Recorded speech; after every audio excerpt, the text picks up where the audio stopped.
Autorresponsabilidade é a certeza de que ninguém muda nada, nem muda ninguém sem mudar quem primeiro. Eu vejo as pessoas querendo mudar o filho, porque o meu filho não é estudioso, meu filho não é comportado, meu filho é desobediente, meu filho tem déficit de atenção. Não, seu filho não tem déficit de atenção, seu filho tem déficit de pai, de mãe. Não tem. É porque minha esposa, para de querer mudar a sua esposa, porque o meu marido, para. Se você não consegue nem mudar a si mesmo, quem você vai conseguir mudar no mundo? É porque o meu chefe, eu tive uma pessoa agora, próxima de mim, falando, ele faz parte de uma franquia, e ele falando da franquia, porque a franquia não tem padrão, porque a franquia é isso, porque a franquia é naquilo, e eu olhei para a cara dele, mas tu no mínimo é um grande cara de pau, para não dizer pior. Por quê? Essa franquia fez todo mundo rico dentro dela, essa franquia não para de crescer, assustadora e vertiginosamente,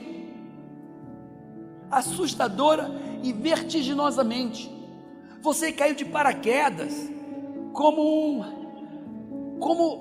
um presente dos céus para você, e eu sei da franquia, eu conheço a franquia, e o que eu sei, você não entrega relatório, você não entrega os documentos, você não organiza, eu falei um monte de coisa, e você está falando de um item da franquia, quando você não faz 5 itens importantes.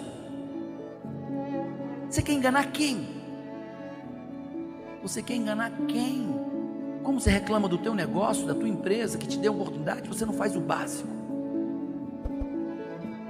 Como você quer filhos maravilhosos, se você não faz o que tem que fazer como pai e como mãe? Isso é autorresponsabilidade.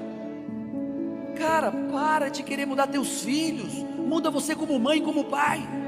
Para de querer mudar teus pais, muda você como filho. Pare de querer mudar a empresa, muda você como profissional.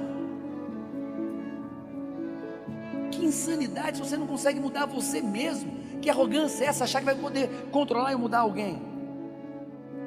Definição 3 da autorresponsabilidade é a certeza que ninguém muda nada, nem muda ninguém sem mudar a si primeiro.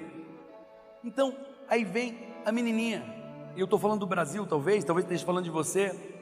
Não estou entendendo, Miguelito, que história é essa de ficar sentado esperando que alguma coisa mude na vida dos seus filhos? Miguelito, não estou entendendo que história é essa, ficar sentado esperando que alguma coisa mude na sua empresa.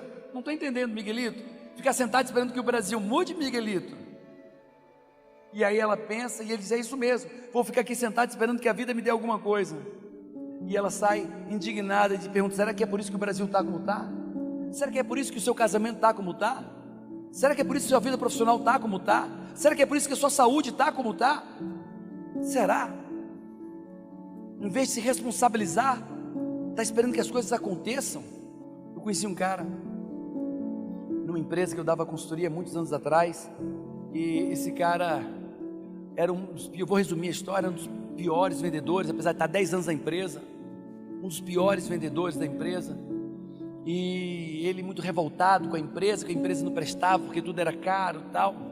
E aí eu confrontei ele e outros, eles e disse, ei, explica aí, você é o pior, um dos piores da empresa?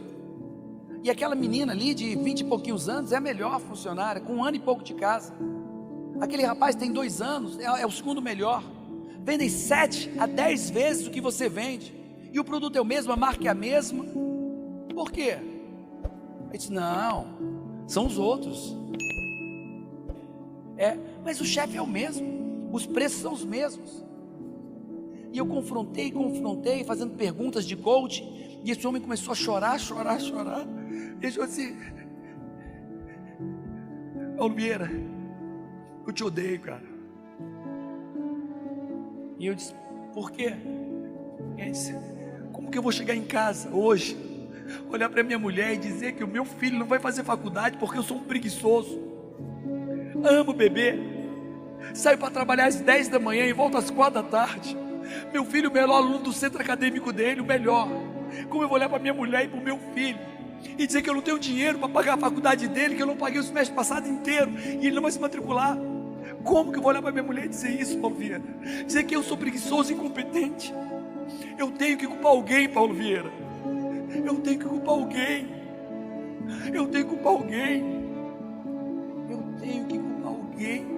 porque não tenho uma casa própria aos 40 anos. Eu tenho que culpar alguém porque eu estou no 3º casamento. Eu tenho que culpar alguém porque eu não sou feliz no que eu faço. Eu tenho que culpar alguém pela minha gordura, nem que seja o meu metabolismo lento. Olha para mim e olha o que eu vou te dizer. Mentira. Eu vou falar mais alto. Mentira.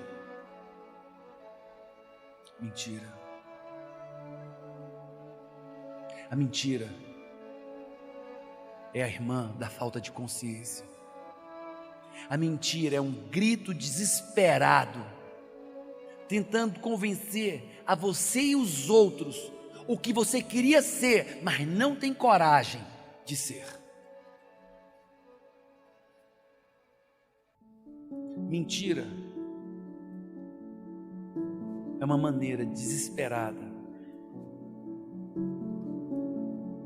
de justificar o que você não faz, não é e não tem. Isso é mentira. Paulo, você está definindo mentira? Sim, eu estou te definindo mentira. Mentira é um ato desesperado para justificar quem você não é, para justificar o que você não faz e o que você não tem. Não existe outra possibilidade onde aconteça mentira na sua vida. Qualquer pessoa que minta, ela vai estar dizendo, a mentira dela vai decorrer: eu queria ser essa pessoa e eu não sou, e por isso eu minto, por isso que eu digo para as pessoas que eu fiz, que eu faço.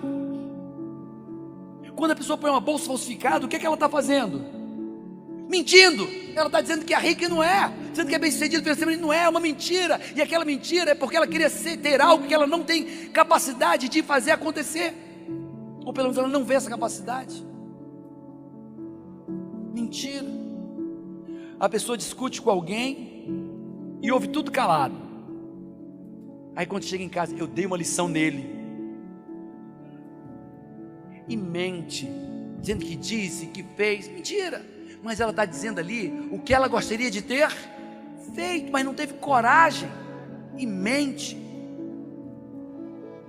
Quando eu chego em casa e digo: mãe, eu fiz isso no trabalho, ou minha esposa, eu fiz isso no trabalho, e quem está lá sabe que não fez, é porque ela queria ser aquela pessoa. E o que acontece quando eu minto? Eu me convenço da mentira, e quanto mais eu minto, mais eu me afasto de uma plenitude, de uma vida próspera. Quem está entendendo o que eu estou falando? A mentira é a escuridão que nós botamos na nossa consciência, não nos permitindo perceber quem somos, as nossas falhas de caráter, falhas de comportamento. Então agora eu tenho duas escolhas: me tornar essa pessoa, primeiro, reconhecer minhas falhas, reconhecer a minha escuridão na alma, reconheço, e boto luz, e essa luz se chama o quê? Consciência. E pode doer drástica e tremendamente olhar para mim, e olhar para mim e saber que eu adulterei meu casamento, eu não traí só minha esposa, eu traí meus filhos. Botar luz em mim, saber que mais uma vez eu parei no meio do caminho e meus filhos pagam preço. Mais uma vez eu saber que abandonei meus pais quando eles mais precisavam de mim, e trazer luz sobre isso. Mas quando eu trago luz, eu destruo todas as mentiras, e destruindo a mentira, eu começo a andar na direção de quem eu nasci para ser. E aí sim, eu posso começar a planejar como o melhor ano da minha vida até então.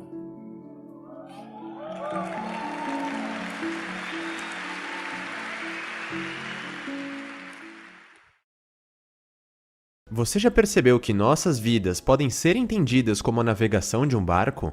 O barco em que você está dentro representa a sua situação de vida. O seu sonho, o seu objetivo, é o destino que deseja alcançar.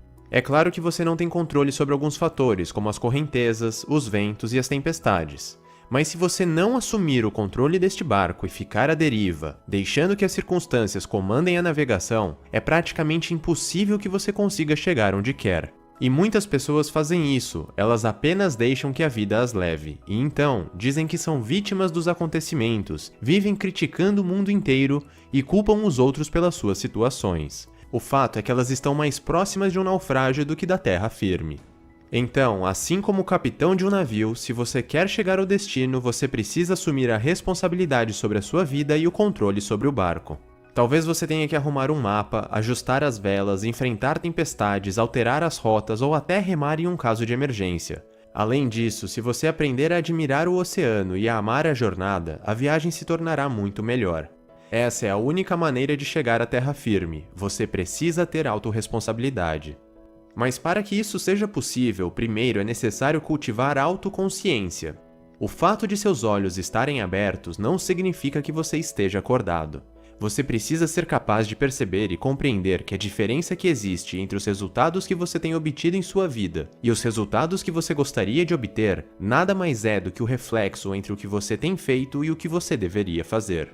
Se você está acima do peso, é provavelmente porque você tem ingerido mais calorias do que precisa, ou porque você não tem se cuidado como deveria. Então, preste mais atenção nas ações e nas decisões que você tem tomado ao longo do dia. Afinal, como você poderia mudar algo que você nem sabe que existe? Quando a consciência invadir a sua vida, as portas para as transformações vão começar a se abrir. O segundo passo é assumir a autorresponsabilidade. Quer você concorde ou não, você precisa entender que a sua situação de vida é fruto das suas ações, pensamentos e crenças. Ou você se colocou, ou permitiu que os outros o colocassem na situação em que você está. E por mais duro que possa soar, isso é extremamente libertador. Quer dizer que você tem o poder de transformar a sua vida. Se você está com problemas financeiros, não adianta jogar toda a culpa no governo, no seu chefe que não lhe dá um aumento ou nas elevadas taxas de juros do banco. Enquanto você colocar a culpa nos outros, serão eles que irão comandar o seu barco. Pare de fazer papel de vítima, assuma a responsabilidade pela sua vida e foque naquilo que você tem poder. É você que deveria aprimorar sua inteligência financeira, administrar melhor as suas finanças, se tornar uma pessoa e um profissional melhor para conseguir um novo emprego, buscar alternativas de fazer mais dinheiro e encontrar bons investimentos para multiplicá-lo. Quanto mais responsabilidade você assumir pela sua situação de vida, maior será o seu poder em transformá-la. Porque quando você muda, tudo muda ao seu redor. Então, eu vou lhe mostrar 3 das 6 leis do livro O Poder da Autorresponsabilidade que vão ajudar a transformar a sua vida. Lei número 3. Se é para buscar culpados, busque solução. Muitas pessoas têm o péssimo hábito de sempre culpar os outros pelos resultados em suas vidas. É como se você dissesse, por que eu deveria mudar se a culpa é dos outros? É fácil apontar o dedo para as outras pessoas, mas é difícil enxergar os próprios erros e surgir com uma solução. Ah, os seus negócios não estão indo bem? Ao invés de culpar o mercado, você já pensou em se tornar um profissional melhor e entregar mais valor aos seus clientes? O seu professor não é bom? Ao invés de ficar esperando alguém pegar na sua mão, que tal buscar maneiras alternativas para aprender e estudar por conta própria? Enquanto você não mudar a sua mentalidade e as suas atitudes, nada irá mudar em sua vida. Pare de procurar culpados e comece a focar na solução. Assim, você terá resultados muito melhores. Lei número 4. Se é para se fazer de vítima, faça-se de vencedor. Há 3 anos, durante a crise econômica, eu perdi o meu emprego. E eu lembro de ver várias pessoas conhecidas que estavam numa situação parecida, apenas reclamando e culpando os outros. Não tem como negar, o mercado estava escasso. Mas nenhuma delas tinha a capacidade de olhar para si mesma e perguntar o que ela poderia fazer para resolver a situação. Toda vez que eu perguntava, a resposta era: "Ah, está difícil, estou me candidatando para umas vagas." Ou seja, elas continuavam deixando o controle do barco na mão dos outros.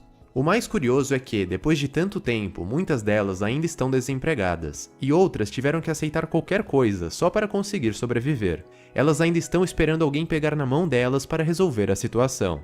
Mas, ao contrário delas, eu assumi a responsabilidade. Eu entendi que se não havia uma oportunidade para mim, então eu mesmo iria criá-la. Eu tinha feito minhas reservas para um caso de emergência, e então decidi montar o meu primeiro negócio.